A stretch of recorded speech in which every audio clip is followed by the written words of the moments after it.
Hello，Hello，Hello，大家好。然后这个视频我们聊聊天吧。出来玩了，因为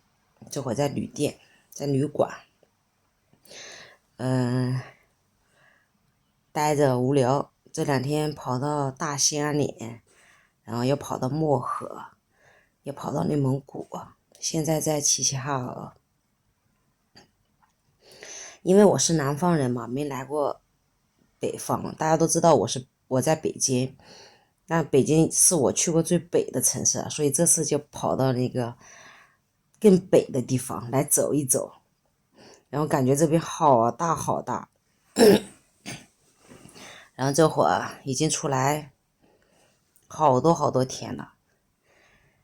其实也挺感慨的，这几年开店就是一直都没有出来，都在北京待着，其实有时候也很烦。因为大城市嘛，相对来说它的节奏是比较快的，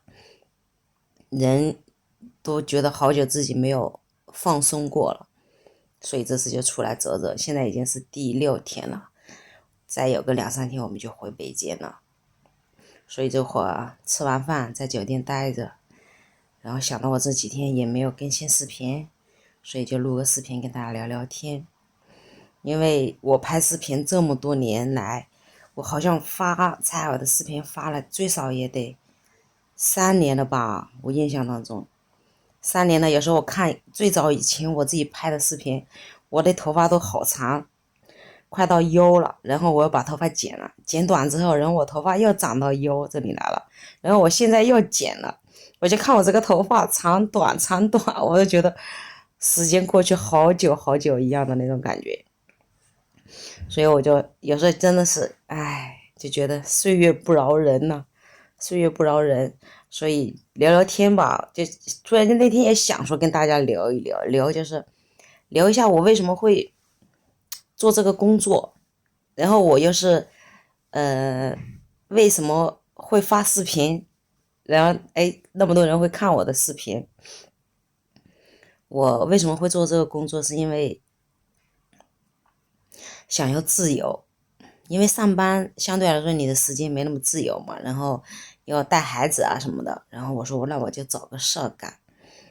找来找去，后来那会儿好多年前，大概得5年前了，5、6年前了吧，6年前，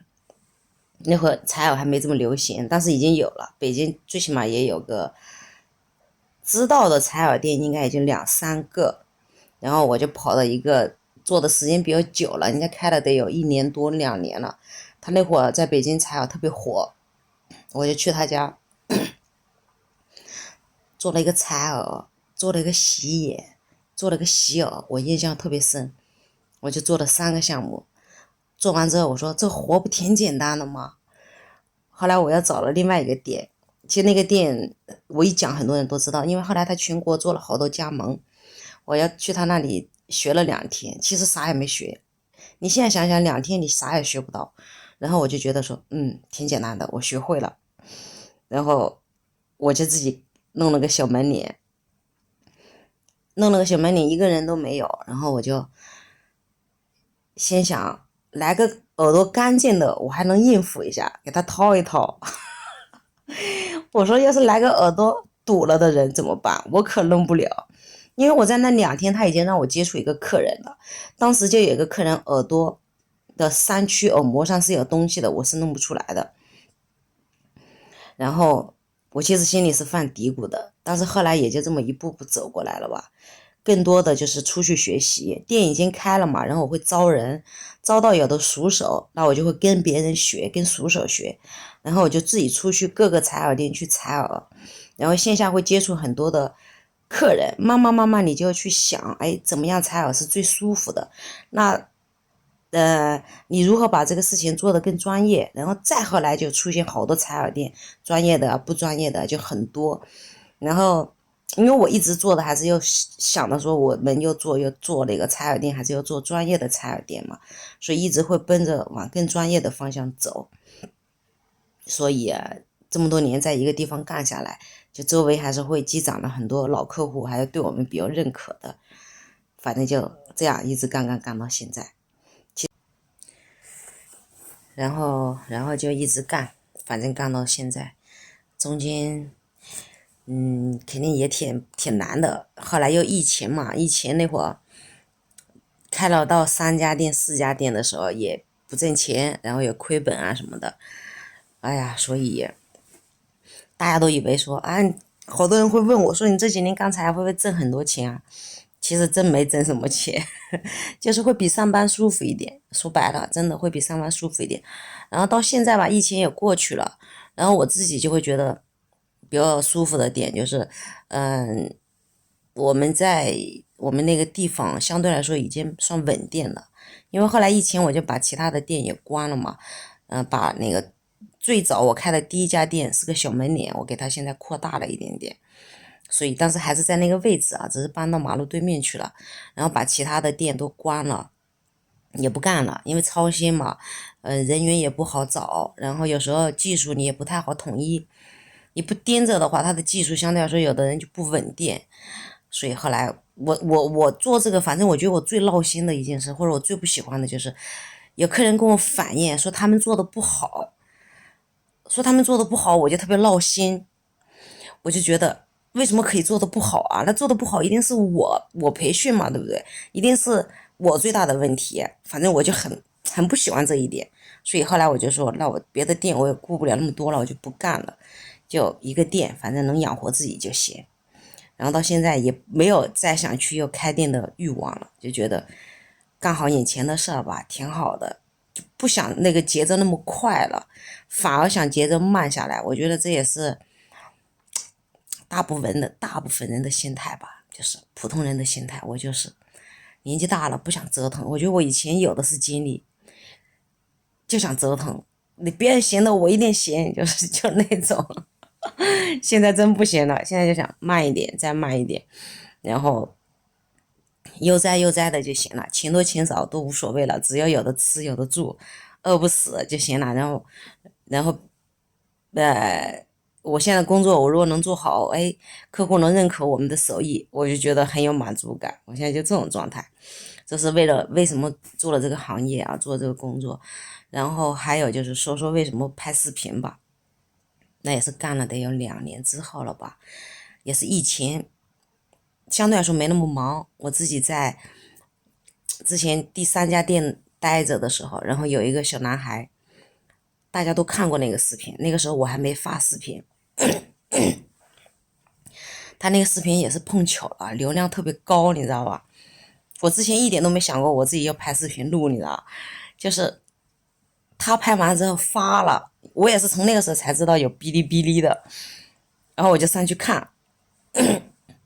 但是这里有个特别搞笑的事情，就是那天他录那个视频，那个小男孩没穿衣服，他是因为什么情况具体没穿衣服我不记得了，要不然就是外面下雨了，他的衣服淋湿了，然后我一看，我说你穿着湿衣服躺在床上，我给你擦那你不是很难受吗？对不对？我说那你把衣服脱了，要不然就是这个原因，要不然就是小年轻，他其实也刚刚做视频，然后找到我，我跟他是陌生的，他可能有点紧张，加上大夏天，他就出了很多很多汗，因为他比较胖嘛，北方人特别胖，特别高大。我一看他那衣服，就是都湿了，你知道吧？或者整个被都湿了，肯定就这2种原因。我说要不你把衣服脱了，我给你盖个被子吧。我俩就这么录视频了。其实他也没介意，我也没介意，很尴尬的，你知道吧？我说反正我就正常，我就正常做嘛，对不对？反正你镜头录就行了。然后就这样，然后没想到他那个视频的播放量还很高。然后更搞笑的是视频播放量高是因为我跟他的对话，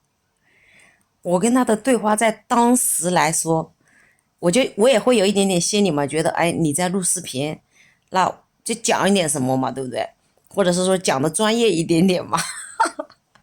结果大家听了我那个话就觉得，就听出第2种意思出来了，所以才导致那个视频播放量比较高，我觉得是这样子的啊，反正挺好玩的。后来大概要过了挺久的了，我也是闲着特别无聊，我说他能录，那我不也能录吗？我说我也录呗，我就当打广告了，对不对？你打广告，我就心想还需要花钱呢。我说我这录发，又不妨碍我什么事情，又不花我太多精力，然后我就才开始录，完了录，我就发现哎，看的人还挺多的，然后我说挺好的，所以我就一直录到现在，大概就是这么回事吧。唉，其实也挺感慨的。要是我一直干这个工作，干到我什么时候老眼昏花不能干了，我就不给大家录了。如果因为我在转行的可能性也不太大了嘛，我可能一直就干这个干下去。因为你越干，你的技术只会越好，不会越差。那你再把你这个技术丢了，肯定是有点可惜嘛，对不对？再说你像我又没什么特长，再去干别的，我估计也不好干，还不如就把这个事情干好。然后后来这大概1年前吧，我也觉得哎刮脸挺好的，然后最近就一直也有刮脸嘛，就是但是刮脸录的少，但是我刮过脸的人也会觉得我刮脸挺舒服的，因为我觉得我自己就做什么我还是会去追求把细节做好，我会去站在客户想要的那个感受和他们想要的效果也好，或者这个钱花的值不值得，会去想的多一点。所以我刮完的脸，我觉得回头的人找我的也很多，而且好评的也挺多的。但是不方便录视频，因为那个你要对着人家的脸拍，所以一般就录的少吧。然后采耳，其实线下我现在已经很少采耳了，主要就是培训。然后你们看到我天天都有更新视频，我可能就更新我做的那些个人，仅限于我就更新视频的这些人了。你想我有时候一周都不更新一个，有时候可能一天赶上他们忙了，我可能做一个，我就会录下来，然后发给你们。所以我线下已经忙的人已经非常非常少了。包括现在有时候就是粉丝你们看我视频来找我的，我会再忙一忙，其他的其实我就已经不忙了。所以你们看到我的录视频有时候都是会特别随意，穿的特别随意，然后有时候也不戴口罩，然后有时候我也跟有多动症似的，有时候踩着踩着我要摸一下鼻子啊，摸一下那个。其实在这里我也想说，这是我不好的习惯，我好像是有点这种习惯。然后那个，但我要是录视频，我已经尽量忍住了，你知道吧？但其实我不录视频，我反而没有，大概就这么回事吧。所以，其实采耳它也不是说一个无菌的环境。如果你真的那么在意，非要让人家做到一个无菌的，因为我们外耳道本身它就暴露在空气当中嘛，它没有那么脆弱。如果看视频的人，你们真的这么把采耳想象成是一个无菌的环境，或者是说特别介意这个事情，那我就劝大家一句，不要去采耳。因为你去任何一个采耳店，你心里是想的是一个无菌的环境，你都不可能说觉得好，或者是你要担心不干净啊怎么的。其实我干这么多年采耳下来，我的真实感受，我觉得采耳我们的耳朵没有那么脆弱，包括我这么多年，我们都是自己消毒的工具，然后我这么多年培训啊干嘛，那些工具都是拿起来就用，然后我的耳朵经常会被掏，然后我从来都没有发炎过。包括大家也会看到，我会给我闺女掏耳朵，我不会说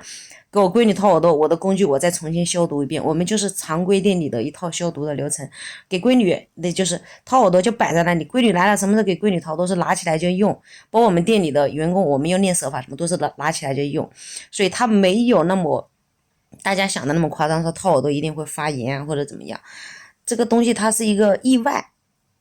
它是一个意外，然后在这里就不多说，不说这些太专业的东西啊。哎呀，就这么低吧，也是躺在这无聊，今天也不想出去了，因为在外面已经走了6、7天了，这回在齐齐哈尔，外面也在下雨，我想着说那就录个视频吧，聊聊天，纯纯的聊聊天，大家也早点睡吧，拜拜。